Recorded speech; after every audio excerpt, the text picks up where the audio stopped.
और हमने पाया कि रामायण न केवल भारत में है बल्कि Indonesia, Malaysia, Thailand, Laos, Cambodia, इन सभी देशों को रामायण जोड़ती है अभी तक। जैसे इंडोनेशिया में जो मुस्लिम धर्म के लोग भी हैं, एक वहाँ बहुत बड़ा मंदिर है जिसको बोलते हैं प्राम्बानन मंदिर। उसमें हर पूर्णिमा को मुस्लिम आर्टिस्ट रामायण का प्ले करते हैं।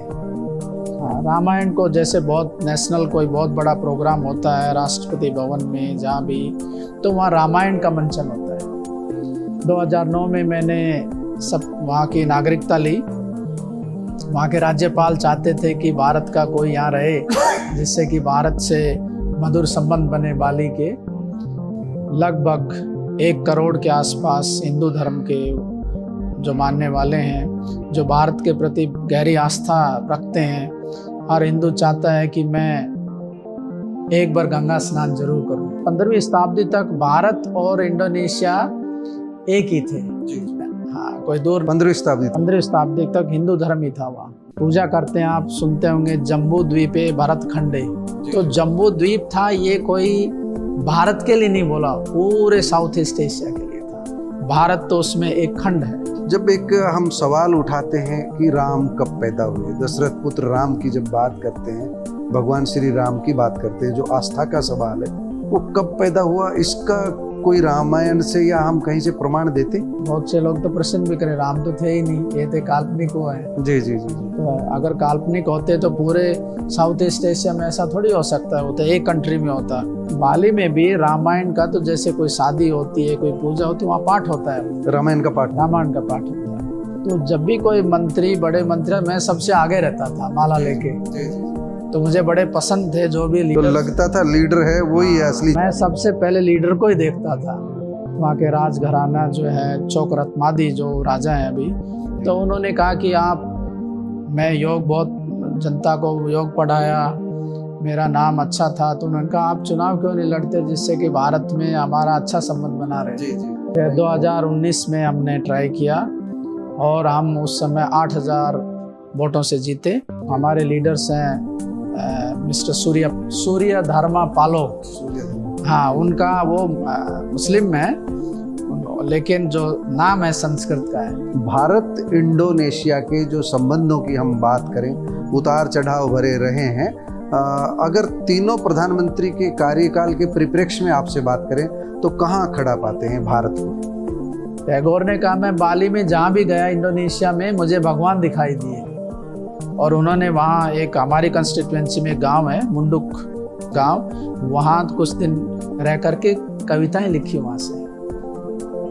तो वाजपेयी जी के समय से लेकर के और आप नेहरू जी के समय से लेकर आज तक भारत और इंडोनेशिया के हमेशा घनिष्ठ संबंध रहे हैं। मोदी जी भी आए थे अभी और उनका बहुत सम्मान हुआ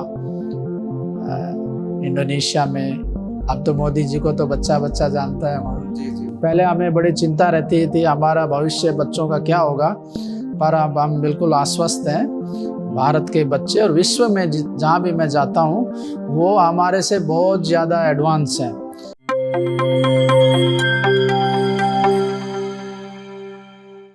प्यारे दोस्तों, सादर अभिवादन। मैं हूं महेश कुमार वैद्य और आप देख रहे हैं एनजेपी हरियाणा। आज हमारे साथ साक्षात्कार की कड़ी में खास मेहमान हैं डॉक्टर सोमवीर जी। डॉक्टर सोमवीर जी बाली, इंडोनेशिया के बाली स्टेट में वहाँ की विधानसभा के दूसरी बार विधायक निर्वाचित हुए हैं और रेवाड़ी ज़िले के मूल निवासी। सबसे बड़ी बात ये है हरियाणा वालों के लिए, भारतवंशियों के लिए, और एक इनका ये भी परिचय कई बार हम पहले बता चुके हैं कि जब अटल बिहारी वाजपेयी प्रधानमंत्री थे तो वो जब दौरे पर गए इंडोनेशिया के, तो इन्होंने दुभाषी का काम जो है उनका दुभाषी का दायित्व इन्होंने संभाला। डॉक्टर सोमवीर, आपका स्वागत है, आप रेवाड़ी आए पहुँचे, बहुत बहुत वेलकम आपका। सीधा हम आपके बारे में जानना चाह रहे हैं। हम बहुत लंबा चौड़ा आपकी राजनीति के बारे में तो बाद में समझेंगे, सीधा आपके बारे में, कैसे कोसली के एक छोटे से गांव से आपका इंडोनेशिया जाना हुआ और फिर आप वहीं के बनकर रह गए, वो पूरी कहानी संक्षिप्त में आप हमारे दर्शकों को बताइए। हाँ, नमस्कार। मैं अपने गांव से, जखाला गांव से धीरे धीरे हम दिल्ली यूनिवर्सिटी गए, वहाँ हमने बीए एमए किया। उसके बाद पीएचडी के लिए मेरा जो टॉपिक था the Sanskrit sources of the story of Rama in Indonesia. तो हमारे प्रोफेसर थे प्रोफेसर सत्यव्रत शास्त्री जी, जो कि थाईलैंड की राजकुमारी को संस्कृत पढ़ाते थे। तो उन्होंने कहा कि आप इंडोनेशिया जाइए, वहाँ भी रामायण का बहुत व्यापक प्रभाव है। तो उसके बाद 2 साल तक मैंने वहाँ काफ़ी घूमा देखा, और हमने पाया कि रामायण न केवल भारत में है बल्कि Indonesia, Malaysia, Thailand, Laos, Cambodia, इन सभी देशों को रामायण जोड़ती है। बहुत सारे देश हो गए, बहुत सारे देश। तो वहाँ जाके हमें पता चला। और जैसे आप देखेंगे इंडोनेशिया में मुस्लिम बाहुल्य है, हिंदू भी हैं, क्रिश्चियन भी, ईसाई भी हैं। थाईलैंड में बुद्ध धर्म के लोग हैं, लाओस में भी, कंबोडिया में भी, मलेशिया में भी इस्लाम है, सिंगापुर में भी मिक्स हैं। तो वहाँ सब मैंने देखा कि धर्म तो बदल गया, लेकिन उनकी जो संस्कृति है वो रामायण के माध्यम से। डॉक्टर सोमबीर अलग अलग करके देख रहे, धर्म और संस्कृति। वो अपनी संस्कृति को अक्षुण्ण रखे हुए हैं, बचा अभी तक। जैसे इंडोनेशिया में जो मुस्लिम धर्म के लोग भी हैं, एक वहाँ बहुत बड़ा मंदिर है जिसको बोलते हैं प्राम्बानन मंदिर। उसमें हर पूर्णिमा को मुस्लिम आर्टिस्ट रामायण का प्ले करते हैं। संकीर्णता नहीं है, समग्रता में सोचते हैं। रामायण को जैसे बहुत नेशनल कोई बहुत बड़ा प्रोग्राम होता है राष्ट्रपति भवन में, जहाँ भी, तो वहाँ रामायण का मंचन होता है। महाभारत, रामायण, ये 2 ऐतिहासिक ग्रंथ हैं जो पूरे साउथ ईस्ट एशिया को हमें जोड़ के रखे हुए भारत से। जी। तो ये हमने देखा। उसके बाद हम धीरे धीरे, मैंने दिल्ली उदयना यूनिवर्सिटी है बाली में, वहाँ मैंने 12 वर्ष पढ़ाया। 1 साल मैंने नेशनल यूनिवर्सिटी ऑफ इंडोनेशिया में ईस्टर्न फिलोसफी, जिसमें भारत की षट दर्शन और अन्य दर्शन पढ़ाए। 2009 में मैंने सब वहाँ की नागरिकता ली। वहाँ के राज्यपाल चाहते थे कि भारत का कोई यहाँ रहे, जिससे कि भारत से मधुर संबंध बने बाली के। तो मैंने काफ़ी सोच विचार करके सोचा कि इंडोनेशिया में लगभग 1 करोड़ के आसपास हिंदू धर्म के जो मानने वाले हैं, जो भारत के प्रति गहरी आस्था रखते हैं। हर हिंदू चाहता है कि मैं एक बार गंगा स्नान जरूर करूं। और मुस्लिम धर्म के, ईसाई धर्म के भी यहाँ से जुड़े हुए हैं भारत से। उनकी बहुत, क्योंकि 15वीं शताब्दी तक भारत और इंडोनेशिया एक ही थे। जी। हाँ, कोई दूर 15वीं शताब्दी तक हिंदू धर्म ही था वहाँ। धीरे धीरे बाद में गुजरात से ही इस्लाम इंडोनेशिया में गया। इंडिया से ही जो था, जैसे आप जब पूजा करते हैं, आप सुनते होंगे जम्बू द्वीपे भरत खंडे। तो जम्बू द्वीप था, ये कोई भारत के लिए नहीं बोला, पूरे साउथ ईस्ट एशिया के लिए था। भारत तो उसमें एक खंड है। डॉक्टर सोमबीर, एक आपने तो पूरा अध्ययन किया इनका, धार्मिक ग्रंथों का भी, और जो संस्कृति है जो दोनों देशों की, हिंदुइज्म का, सबका जो है अध्ययन किया। जब एक हम सवाल उठाते हैं कि राम कब पैदा हुए, दशरथ पुत्र राम की जब बात करते हैं, भगवान श्री राम की बात करते हैं, जो आस्था का सवाल है, वो कब पैदा हुआ, इसका कोई रामायण से या हम कहीं से प्रमाण देते? हाँ, वो तो अभी ऐसा तो मैं बहुत प्राचीन, बस ये परंपरा चली आ रही है, तभी बस लोग मानते हैं। क्योंकि आप जानते हो कि भारत के जो ग्रंथ थे जिसमें सब कुछ लिखा हुआ, मेरा ये था ना, कितना प्राचीन होगा जो हमारा ये जो रामायण पर आधारित। अब जैसे महाभारत है, उसका तो 5000 साल के लगभग है। तो उससे बहुत कुछ पहले का है। तो आप समझ लीजिए 5 से 10 हजार साल के बीच का, ऐसा मेरा मानना है। ये पर्सनल नहीं, मेरा तो कभी आप इसमें स्टडी करके मुझे जवाब भी दे देना कि भगवान राम कब पैदा हुए थे, मतलब कोई सन या उसका कितने वर्ष पूर्व जो है इस। तो आप समझिए, जो भारत की जो पुस्तकें थी वही खत्म हो गई थी। जी। तो हमारे पास कोई प्रमाण बचे ही नहीं है। ये तो जनरेशन टू जनरेशन ये सब चीज़ें चली आ रही हैं, मानते चले आ रहे। अब बहुत से लोग तो प्रश्न भी करें, राम तो थे ही नहीं, ये थे काल्पनिक वो हैं। जी जी जी जी। तो अगर काल्पनिक होते तो पूरे साउथ ईस्ट एशिया में ऐसा थोड़ी हो सकता है, वो तो एक कंट्री में होता। वहाँ तो बाली में भी रामायण का तो जैसे कोई शादी होती है, कोई पूजा होती है, वहाँ पाठ होता है, रामायण का पाठ। रामायण का पाठ होता है। तो आप जैसे आपकी जो स्टडी हुई उसके बाद में एकदम डॉक्टर सोमवीर ने कैसे विचार किया कि मुझे राजनीति में जाना चाहिए? कोसली का एक सामान्य सा शिक्षक जो है वहाँ पहले पढ़ाते हैं और फिर राजनीति में वो भी सीधी छलांग लगाते हैं, विधायक का चुनाव लड़ते। कैसे मन में आया, कब विचारोपण हुआ, कब विचार किया कि हमको राजनीति में जाना चाहिए? राजनीति को तो मैं बहुत बचपन से पसंद करता था जी। जब मैं बहुत छोटा हरियाणा की राजनीति को देखते थे? मुझे याद है हम जब गुरुकुल में पढ़ते थे तो हमारे गुरुकुल में कोई भी जैसे मुख्यमंत्री आए। गुरुकुल कौन सा था अपना? गुरुकुल उस समय किशनगढ़ गुरुकुल था, और फिर इंद्रप्रस्थ जी जी। जो, तो वहाँ जो था जब भी कोई बड़े मंत्री राष्ट्रपति, वहाँ जैनी जैल सिंह जी भी आए थे और हरियाणा की मुझे याद है भजन लाल जी आए थे उस समय। तो जब भी कोई मंत्री, बड़े मंत्री, मैं सबसे आगे रहता था माला लेके। जी जी जी। तो मुझे बड़े पसंद थे जो भी तो लीडर। लगता था लीडर है वही है असली। मैं सबसे पहले लीडर को ही देखता था। तो वहीं से धीरे धीरे जा कर के, और वहाँ इंडोनेशिया में जाने के बाद मेरे वहाँ के राज्यपाल से बहुत अच्छे संबंध बने। वहाँ के राजघराना जो है चौकरत्मादी जो राजा हैं अभी, तो उन्होंने कहा कि आप, मैं योग बहुत जनता को योग पढ़ाया, मेरा नाम अच्छा था, तो उन्होंने कहा आप चुनाव क्यों नहीं लड़ते जिससे कि भारत में हमारा अच्छा संबंध बना रहे। जी जी। तो राजकीय परिवार ने जब ये बोला तो मैंने कहा ठीक है, तो अच्छी बात है। और मैं तो हमेशा सरकार से मिलके काम करता था, तो मैंने कहा जब तक सिस्टम में हम नहीं घुसेंगे जाएंगे तब तक हम बड़ा काम नहीं कर सकते। हाँ, दोनों देशों के बीच जो सांस्कृतिक आदान प्रदान। अब मेरे बाद भी तो काम चलना चाहिए, हम तो हमेशा के लिए नहीं रहेंगे इस दुनिया में, पर ऐसा कुछ करके जाएं जिससे कि भारत और इंडोनेशिया के संबंध अच्छे बने रहें। तो फिर मैंने चुनाव लड़ा। पहला चुनाव में मैं हारा, 200 वोटों से हम हारे। अच्छा अच्छा अच्छा। हाँ, ये कौन से सन की बात? ये है 2014। मेरी जिज्ञासा वोटर संख्या जानने की भी होगी, कितना उस समय हम 2000 गैप से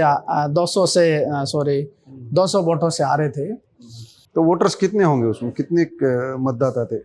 मतदाता तो जैसे हमारे कंस्टिट्यूएंसी में जो बुलेलेंग रीजेंसी है उसमें 5 लाख वोटर्स होते हैं। 5 लाख में से 12 एमएलए चुने जाते हैं। अच्छा, मतलब फिर तो बहुत सारे वोटर्स। थोड़ा सा भारत से अलग है। जैसे 5 लाख वोट आप कहीं भी, अपने यहाँ तो जैसे कोसली तहसील से 1 एमएलए, अटेली से 1 एमएलए, वहाँ पूरे रेवाड़ी से वोट आपको लेनी है एमएलए के लिए भी। जी जी। अपने यहाँ तो अभी एमपी के लिए पूरे रेवाड़ी से, लेकिन वहाँ एमएलए को हर गांव में जाना है। वहाँ हर गाँव में जाना। हाँ, तो बहुत मेहनत का काम है। तो उस समय हम 200 वोटों से हारे और हम निराश नहीं हुए, क्योंकि मुझे पता था हम जीतेंगे। हाँ, 200 वोट तो हाँ, बहुत ज़्यादा नहीं था। तो अगली बार 2019 में हमने ट्राई किया और हम उस समय 8000 वोटों से जीते। और फिर जनता का विश्वास भी, मेरे वोटर्स हमेशा फिक्स अभी भी। अच्छा अच्छा। हाँ, मैं पहले दूसरी पार्टी थी, फिर मैंने पार्टी चेंज की और मैं जीता। वहाँ दो दलीय व्यवस्था है? नहीं, बहुत पार्टियां हैं, 10 बहुदलीय व्यवस्था है। तो नेशनल डेमोक्रेटिक नासडम पार्टी, हमारे लीडर्स हैं मिस्टर सूर्य धर्मा पालो। हाँ, उनका वो मुस्लिम है, लेकिन जो नाम है संस्कृत का है। जैसे हमारी दूसरी पार्टी है इंडोनेशिया की नेशनल, ये पेडीपी, उसकी जो चीफ हैं उसका नाम है मेघावती। तो नाम आपको सभी, अभी जैसे प्रेजेंट राष्ट्रपति हैं उनका नाम है प्रभवो सुबियांतो, सब संस्कृत के नेम हैं। पूर्व राष्ट्रपतियों के नाम जो थे सुहार्तो, तो बहुत संस्कृत बहुत ज़्यादा है। मैंने एक पुस्तक भी लिखी है। जी जी। तो हम ये मान सकते हैं जो वहाँ संस्कृत है, तो उद्भव स्थल तो जो उसका भारत रहा होगा संस्कृत का, लेकिन धीरे धीरे यहाँ से फैली होगी वहाँ संस्कृत। नहीं, ये तो सारा एक द्वीप, महाद्वीप, एक इसमें पूरा का पूरा वही था। यहाँ के राजा वहाँ जाते थे, वहाँ के लोग यहाँ आते थे। कोई दो तीन बड़ी पहचान इंडोनेशिया में कि रामायण से जुड़ी हुई वहाँ की जो स्मृति, जैसे यहाँ हम नेपाल में जानकी की बात कर देते हैं, जानकी भवन की बात कर देते हैं, इंडोनेशिया में वहाँ क्या इस तरह के जो हम स्मारक या कोई ऐसे स्तर? पनातारन मंदिर है, उसमें पूरी रामायण की स्टोरी लिखी, पूरी रामायण की स्टोरी लिखी है। तो आप दूसरी बार फिर आपको चुनाव लड़ने का मौका मिला? हाँ, क्योंकि मैंने जीवन में सोचा था कि मैं हर चीज़ में मुझे प्रयास करना चाहिए, न कि केवल मैं एक योग गुरु बनूं या केवल अध्यापक बनूं। मैंने बिजनेस भी किया, योग भी पढ़ाया, राजनीति में भी मैंने अपना भाग्य आजमाया। और उसके बाद मैंने सोचा जब जनता ने हमें इतना प्यार दिया, 5 साल में तो सारा काम नहीं हो पाता है, तो फिर जनता ने दोबारा कहा आपको फिर चुनाव लड़ना है। मैं तो 5 साल के लिए चाहता था कि आप कुछ और करेंगे, तो जनता ने चाहा कि वही चुनाव, बोले नहीं आपको लड़ना है, तो फिर हम लड़े और इस बार भारी बहुमत से हम जीते। आज डॉक्टर सोमवीर का यहाँ होना, आरपीएस धारवेड़ा में आप सुबह मेरे ख्याल से देहरादून में थे, आपका जो अब दौरा है भारत का, कब से शुरू हुआ और कब आपकी वापसी है, और जो आज का कार्यक्रम है उसके बारे में थोड़ा सा, क्या आपका जो आज का यहाँ आना हुआ कैसा लगा? यहाँ पर लंबे समय बाद मेरे ख्याल से आना हुआ होगा। इस बार जो मैं आया हूँ, ये हमारे परम मित्र फॉर्मर एजुकेशन मिनिस्टर रमेश पोखरियावाल जी, निशंक जी, वो हमारे बहुत घनिष्ठ मित्र हैं। करीब जब वो चीफ मिनिस्टर थे तब हम मिले थे, फिर एजुकेशन मिनिस्टर रहे इंडोनेशिया। तो पत्रकार थे पहले? हाँ, पत्रकार और लेखक भी हैं। हाँ हाँ। तो उनका अचानक फ़ोन आया कि यहाँ हम उत्तराखंड में एक गांव है जिसका नाम है थानो, तो वहाँ एक लेखक गांव की स्थापना कर रहे हैं। क्योंकि जब वाजपेयी जी थे तो वाजपेयी जी ने बताया निशंक जी को, जब उन्होंने मुझे बताया कि भारत में सबके लिए जगह है, लेकिन जो लेखक हैं वो अंतिम समय में उनको बहुत परेशानी होती है, उनके लिए जगह, उनके लिए कोई सम्मान नहीं है। तो उनके मन में पीड़ा थी, वाजपेयी जी के मन में। वाजपेयी जी भी पत्रकार थे, इसलिए कलम के प्रति उनके, तो उन्होंने निशंक जी को बताया कि उनका जो मन है कोई ऐसी जगह होनी चाहिए, तो उसको चरितार्थ करने के लिए 25 तारीख को ये थानो गांव में लेखक गांव का नाम दिया गया। और वहाँ जितने भी भारत के करीब 60 देशों के लोग आए थे, विद्वान, और मुझे फ़ोन करके उन्होंने बताया कि आपको अवश्य आना होगा। आप राजनीतिक क्षेत्र से जुड़ चुके हैं पूरी तरह, इसलिए आपसे राजनीतिक क्षेत्र की बात नहीं करेंगे तो मुझे लगेगा हमारी बातचीत अधूरी रही। आपने वाजपेयी साहब का भी शासनकाल देखा है, मनमोहन सर का शासनकाल भी देखा है, और नरेंद्र मोदी का भी शासनकाल देख रहे हैं। भारत इंडोनेशिया के जो संबंधों की हम बात करें, उतार चढ़ाव भरे रहे हैं। अगर तीनों प्रधानमंत्री के कार्यकाल के परिप्रेक्ष्य में आपसे बात करें तो कहाँ खड़ा पाते हैं भारत को? देखो, इंडोनेशिया एक दुनिया में एक ऐसा देश है जो भारत को दिल से प्यार करता है, वो है इंडोनेशिया। क्योंकि हमारी जो संस्कृति है, हमारा जो धरोहर है, वो दोनों देश उसको एक साथ। वाजपेयी जी तो अपने भाषणों में कई बार उदाहरण, वाजपेयी जी गए थे, जो वाजपेयी जी गए तो उन्होंने कहा कि, और उनसे पहले तो टैगोर गए थे, टैगोर ने कहा मैं बाली में जहाँ भी गया इंडोनेशिया में मुझे भगवान दिखाई दिए। और उन्होंने वहाँ एक हमारी कंस्टिट्यूएंसी में गांव है, मुंडुक गांव, वहाँ कुछ दिन रह करके कविताएं लिखी वहाँ से। तो वाजपेयी जी के समय से लेकर के और आप नेहरू जी के समय से लेकर आज तक भारत और इंडोनेशिया के हमेशा घनिष्ठ संबंध रहे हैं, चाहे कोई प्रधानमंत्री पार्टी हो, क्योंकि हमारा संबंध किसी पार्टी और उससे ऊपर है। मोदी जी भी आए थे अभी और उनका बहुत सम्मान हुआ इंडोनेशिया में। अब तो मोदी जी को तो बच्चा बच्चा जानता है वहाँ। हाँ, उनका नाम हमें बोलते हैं कि सबसे ज़्यादा फॉलोअर्स जो हैं उनके पूरे दुनिया में मोदी जी का नाम आता है। तो नाम सभी का मोदी जी, क्योंकि उनका विजन जैसे योग का है, तो वहाँ भी योग जून में योग का बहुत बड़ा समारोह होता है।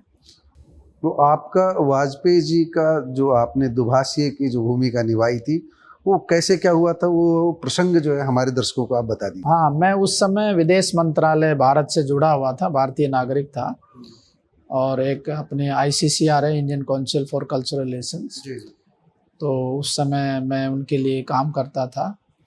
तो भारत के राजदूत आए, उन्होंने कहा कि वाजपेयी जी की एक मीटिंग होनी है गवर्नर ऑफ बाली। गवर्नर जो बाली थे मिस्टर देवव्रता, वो मुझे अपना बेटा मानते थे। तो उन्होंने कहा था मैं तो तब जाऊंगा जब तुम चलोगे, और मुझे तो अंग्रेजी तो आती नहीं है, आप चलो और ट्रांसलेट करना है। तो उसी समय वाजपेयी जी से मेरी मुलाकात हुई, उन्होंने मेरे बारे में पूछा और वो बहुत खुश हुए कि ये जानकर बहुत खुश हुए। हाँ, क्योंकि मैंने उनके आने से पहले जो उनकी एक कविता थी, एक पोएम्स की एक पुस्तक थी मेरे पास, वो मैंने वहाँ की लैंग्वेज में ट्रांसलेट किया, एज इट इज कविता की तरह लिखा। नाम ध्यान है? अब नाम भूल गए हम, पर वो उस समय हम चाहते थे कि उनके हाथ से इनका विमोचन हो, पर नहीं हो पाए कुछ टेक्निकल प्रॉब्लम्स के कारण। तो फिर उनके बाद हम उनके परिवार से, रंजन भट्टाचार्य जी उनके जो थे, सबसे जुड़े। और जब वाजपेयी जी दूसरी बार भी आए तभी मुझे बुलाया, और जब वो प्रधानमंत्री थे तभी मैं प्रधानमंत्री निवास गया था। और बहुत अच्छे महान तो आत्मा। डॉक्टर सोमवीर का अपने पेरेंटल गांव जाना तो होता है कितने समय बाद जो है? अभी जाए कितने दिन हो गए? अभी तो आए थे, पिछले कुछ महीने पहले आए थे, पर अब तो सरकार में काम करते हैं तो वहाँ तो होम मिनिस्ट्री से हमें अप्रूवल लेना पड़ता है, और मन तो करता आने का, पर अभी जिम्मेवारियाँ भी वहाँ बहुत ज़्यादा हैं, उनको भी निभाना। वो कर्म भूमि बना ली तो वहाँ उत्तरदायित्व निभा अभी रहे तो हैं। हमारा सबसे ज़्यादा कर्तव्य तो वहाँ की जनता के लिए है। जो हमने वायदे किए 5 साल में करना है वो पूरा करना है, उसके बाद समय मिलेगा ज़रूर आएंगे।